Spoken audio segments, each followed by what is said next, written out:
Assalamualaikum warahmatullahi wabarakatuh.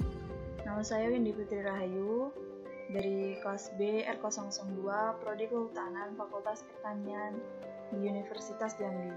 Di video presentasi kali ini saya sedikit menjelaskan mengenai 3 poin penting. Yang pertama, fungsi dan kedudukan bahasa Indonesia. Yang kedua, hakikat bahasa Indonesia baku. Yang ketiga, ciri-ciri bahasa Indonesia baku dan tidak baku. Nah, kita mulai dari yang pertama, fungsi dan kedudukan bahasa Indonesia.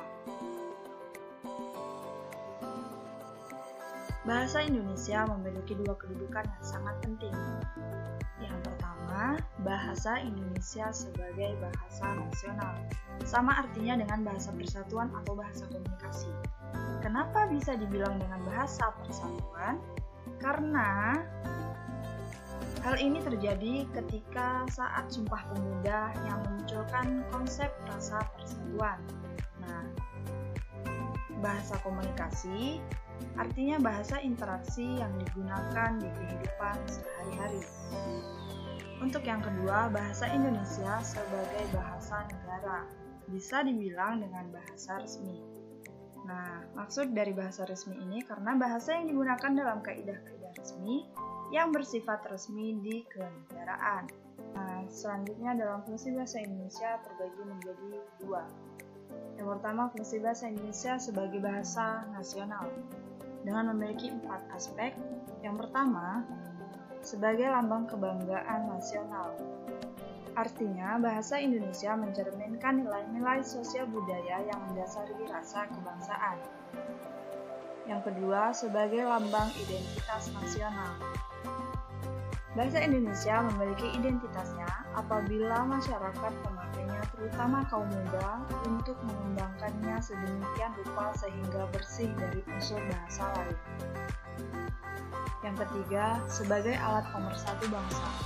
Maksudnya, bahasa Indonesia memungkinkan keserasian seluruh bangsa Indonesia. Hal inilah yang dikaitkan sebagai alat pemersatu bangsa. Yang keempat, sebagai penghubung antar budaya dan antar daerah. Dengan bahasa Indonesia, kita dapat saling berinteraksi untuk segala bidang kehidupan yang dengan mudah dapat disampaikan kepada seluruh masyarakat. Fungsi bahasa Indonesia sebagai bahasa negara juga memiliki 4 aspek. Yang pertama, sebagai bahasa resmi kenegaraan. Pada bagian ini, fungsi bahasa Indonesia digunakan sebagai administrasi kenegaraan dan kegiatan yang berhubungan dengan kenegaraan.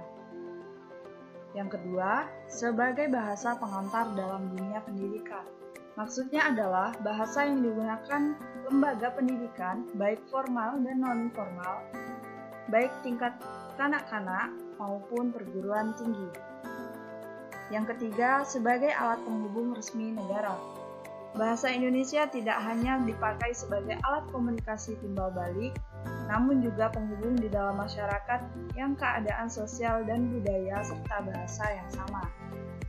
Yang keempat, sebagai alat pengembangan dalam ilmu pengetahuan, kebudayaan, dan teknologi.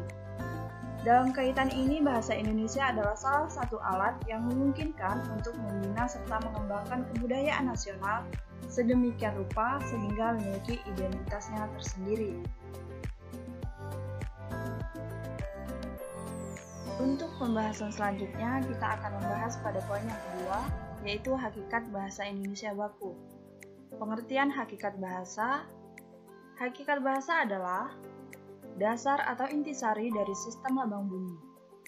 Adapun dasar hakikat bahasa antara lain bahasa sebagai simbol, bahasa sebagai bunyi ujaran, bahasa sebagai sarana interaksi sosial. Hakikat bahasa Indonesia baku artinya kata atau bahasa yang digunakan sudah sesuai dengan pedoman atau ejaan kaidah yang baku, yaitu Kamus Besar Bahasa Indonesia. Nah, untuk pembahasan terakhir kita akan membahas pada poin ketiga, yaitu ciri-ciri bahasa baku dan tidak baku. ciri-ciri bahasa baku antara lain: 1. Tidak dipengaruhi bahasa daerah tertentu. 2. Bukan bahasa percakapan. 3. Tidak dipengaruhi bahasa asing. Dan yang keempat, kata baku bukan rancu. Nah, ciri-ciri bahasa tidak baku antara lain: 1. Umumnya digunakan dalam bahasa sehari-hari. 2. Dipengaruhi bahasa tertentu dan bahasa asing. 3. Dipengaruhi dengan perkembangan zaman. Dan yang terakhir, bentuknya dapat berubah-ubah.